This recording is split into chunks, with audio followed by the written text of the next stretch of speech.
from them. So get around them. Yeah, that's it. And they're also promoting now that they're doing a lot of work to try and get some more equipment sent over to help these young stars smash this 41-5 again in the future. So we can look forward to getting beaten by them again. Well, hopefully they'll be Perth Spirit players and make Relocate the move over to the west and help ours out. And so who have they got next week? They take on Queensland, one of the Queensland teams. Bear with me. Brisbane City. So yeah, hopefully they can bounce back. So that'll be at McGilvray Oval. So get down there, fill the hill, and get behind the piggies. Yep, fantastic effort. Well, we'll just get stuck into the AFL and NRL prelim results in just a moment. This is In the Sheds with Albie, Brucey and Donny on VCA 885 FM, where the valley comes alive. All right, so we got the NRL results and the AFL results from the weekend. I think most people would know what happened there. I think out of all the tips, I got 2. I don't know why we tipped, to be honest. I think I got 1. And it was one of the AFL games. So I got one of the AFL and one of the NRL, so I was pretty happy.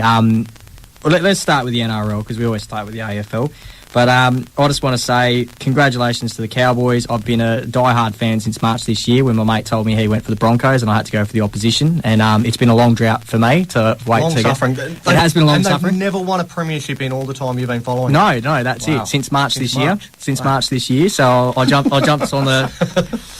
the Cowboys bandwagon. Is this what they officially call you are jumping on the bandwagon? Or I jumped. No, I don't think so. Bandwagon jump. I jumped on it in March because my best mate goes for the Broncos. That's all right. Yeah, that's not jumping on. You're a supporter now. That's it. Yeah, and I watched that one game, and then I watched the game on the weekend, and found out that we're going to the grand final. So it's a long drought. So you're a true supporter. A true supporter. Yep. No, I was at a Bucks too, so I was half cut by the time we got to that game. Through thick and thin. Your plan to sit down and watch it seriously then? Yeah. Okay. No, it was a... it has been a remarkable effort. They have come fantastic. from 8th position on the ladder to make the grand final.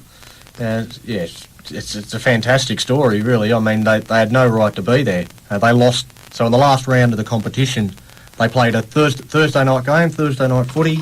They got beat and basically had to wait the entire week not knowing if they were going to be in the finals or not, and because the Bulldogs upset the Dragons on the Sunday afternoon, the Cowboys snuck into the finals. And they've just been wreaking havoc on the Sydney teams, which is fantastic for all the Queensland fans out there. It's just all fun. And that's the thing is every game they've played so far has been in Sydney, and they've taken out the reigning premiers, and they've basically beaten teams that they shouldn't have beaten. And the other prelim was the Melbourne Storm, who were sensational, 30 points to 0, hammering the Brisbane Broncos. That's some breaking news. Cameron Smith has just won the Dally M medal.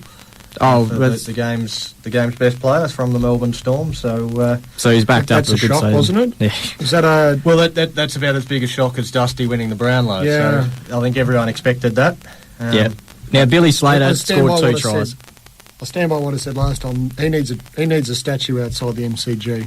Yeah. Oh, he's been inspirational. They were talking to him, to the coach today of the Melbourne Storm, and that he just could not fill enough praise. Yeah. But Billy Slater, 2 tries to set it up, and there looks like he's going to go around next season to try notch up the 300 games as well. Yeah. Well, there's a few people sort of bagging Billy Slater. He's had a couple of sort of years out with injury, and a lot of people were saying, well, he's got to step aside and yet let young Cameron Munster sort of take over the mantle, and maybe Billy moves out to the wing or sits on the bench or whatever. And he's come out and just never doubt a champion, and that's what Billy Slater is. And he's proven that this season. He's been fantastic, and we'll probably finish off with the Australian number 1. He'll reclaim that jersey at the end of the year as well. And it was the best player on the park, I think, in that prelim. Yeah, definitely. It was a great effort, and to keep a team from scoring, that's just says volumes for the defensive mindset of those players. Yeah, and it's not like the Broncos didn't throw anything at them. I mean, no, that's it. I was sitting there watching it, and they were going side to side and putting on good players, running good lines, good angles, and they just ran out of ideas by the end because they just could not work out how to get through the Storm defence, and that's going to be a big problem for the Cowboys on Sunday to try and work that out. Yeah, well, I'll jump off the bandwagon if it looks like they might look. I'm sticking with the Cowboys. I reckon I'm going to be going for them, and I reckon they've won every game in Sydney and they've upset everyone at the moment. So I'm going for the Bulldogs' fairy tale finish to get in there. Like by that I mean like the Western Bulldogs did last season. Now Geelong got demolished by the Crows, and that was probably if you were Richmond, you'd probably be a little bit worried going into the game next week, because the Crows there wasn't really a facet of the game that they didn't have covered. That was one of the best performances we've probably seen in a preliminary final, as far as, I don't know what the coaching box could have done, the players could have done. They were just dominant across the board. They just smashed them. So where Geelong will be looking to say, well, did we have a bad day? Didn't we have a bad day? I don't think it would have mattered.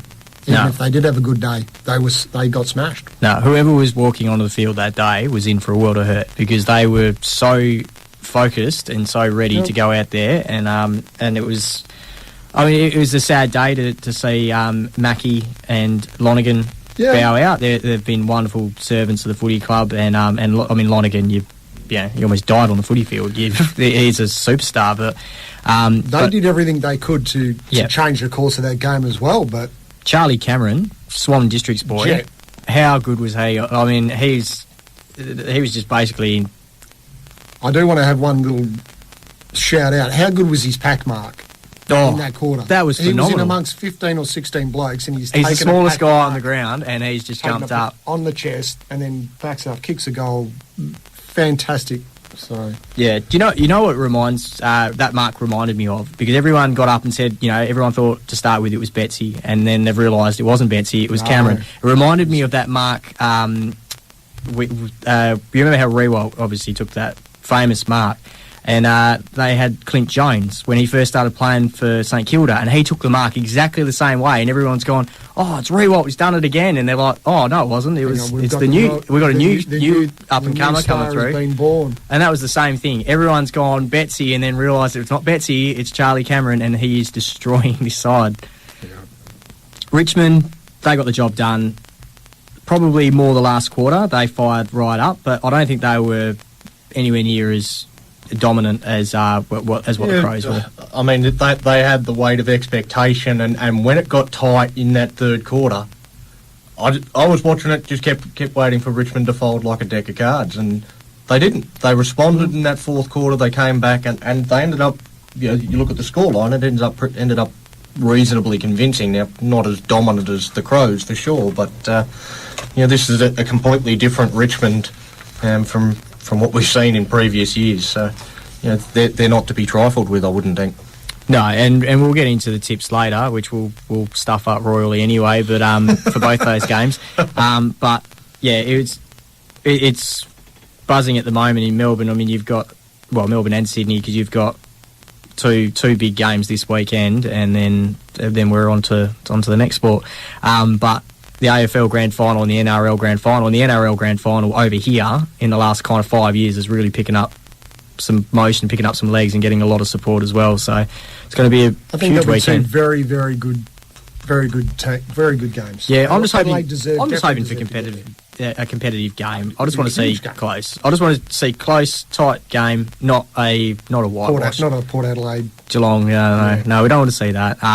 And we don't want to see 30. We don't want to see like Port Adelaide West Coast, because that's pretty much been the only close game of the final series so far. That's exactly right. And I mean, I will be going for Richmond, because I'll never get a home cooked meal from my mum again if I go. But I would love to see Eddie Betts go out in his time as a premiership player, because I think Eddie's one of those guys that everyone loves, and he just does so many amazing things, and he's just a little kid out in the field sometimes. You just watch, he's so excited and happy being out there. He just loves his sport, And I just love that he's not at Carlton anymore. Yeah, That's it just great. makes it so much better. But You got rid of him. Yep. If there's one player out there that deserves to be a premiership player, it's definitely Eddie Betts. Right, so Brownlow medal as well. I don't think we need to dwell on this for too much, but Dustin Martin took out 36 votes. I think the only real controversy was the last round where Danger didn't get any, but at the end of the day, it wouldn't have mattered. So I don't know why everyone's getting upset about it. They'll try to build the tension on the broadcast as though Dangerfield was actually close to Dusty Martin, but he was ineligible, so it didn't matter. He was about 100 clear of whoever was in third. So yeah, it was Tom Mitchell in third, wasn't it? He had pretty 11 clear or something. Yeah, so it wasn't. Just move on, mate. I felt bad for one guy because because Josh Kennedy came in, I think, third or fourth. But so a guy put on a multi for Dusty, and sorry, these are the people that were eligible, for Dusty, Mitchell and Kennedy, but he picked the wrong Josh Kennedy. Picked the West Coast Eagles Josh Kennedy, so he was he felt he was a bit upset after that. But we're going to go to a quick mention, and we're going to get back with the cricket training updates and get around him. This is In the Sheds with Albie, Brucey and Donny. Check us out on Facebook or Twitter @TheSheds885. All right, so we had the cricket training. We've already obviously talked about the Ellenbrook Rangers. We had Paul come in just before and have a chat to us. So just a reminder, the Ellenbrook Rangers are training at the District Open Space, the Ellenbrook District Open Space, on Tuesdays and Thursday nights from 5 p.m. Just get onto their Facebook page if you want to check if weather's interrupting that. And for the Swan Valley Cricket Club, their training is at the Swan Valley Sporting Club. It's on Great Northern Highway, and that's the same nights, Tuesdays and Thursdays from 5 p.m. So we're going to get around them. We've actually got around a few of them already, but Hobbsy, I don't know what you can really say more about this bloke. I mean, 70 Ks plus on day one. Weather hasn't been fantastic. He's raised over $11,000. Get around him, guys. It's 239 kilometre run is a massive effort, and to do 70 Ks in a day and then to turn around tomorrow and get up after a break is, and then try and run another sort of 50, 60, 70, however far he gets tomorrow. To do that and back that up day after day, it takes a toll on your body. It's a wonderful effort, and it's a wonderful cause, raising awareness, PTSD. It's something that everyone needs to be more aware of the blokes that are, serving the country and doing these things that, when they come back, some of them do have some problems, and it's good to be aware of those things. So if we can raise money, jump on the website, the Facebook page, donate what you can. Yep. Well, you also said it about is also raising awareness. Yeah. So we're here to support. That's it, and the community's just been fantastic, and the amount of donations and support he's had from some of the sporting clubs and stuff as well. Like he was donated shoes. The Sport FM guys have had him on the show close to every third, fourth day. Not when he's calling up to whinge about stuff, but when he's actually calling up about his event. Now the last one, get around him, and this one's a bit more of a joke, but there's a AFL footy page, like a Facebook page, and if you haven't heard of it, it's called Nuffies on AFL pages, and it's basically people who write stupid stuff, and it gets flagged, and they usually edit it so you can't actually see the person's name. Anyway, Sammy from Kwinana had a pretty bad day on Sunday. He was trying to live stream the waffle, and he put up a post on the Kwinana chat asking for some help, because every time he wrote waffle into the Google search, it brought up pictures of waffles. So, and then when he showed a screenshot, he was actually writing waffle, WAFFLE.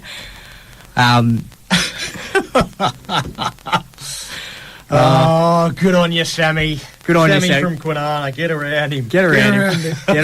He needs it. Oh, he needs it. He needs a cuddle. Yep. He probably not only missed out on watching the live stream in the Waffle Grand Final, but he probably had a hankering for waffles afterwards as well. So, you just Southies. You just can't make it up sometimes.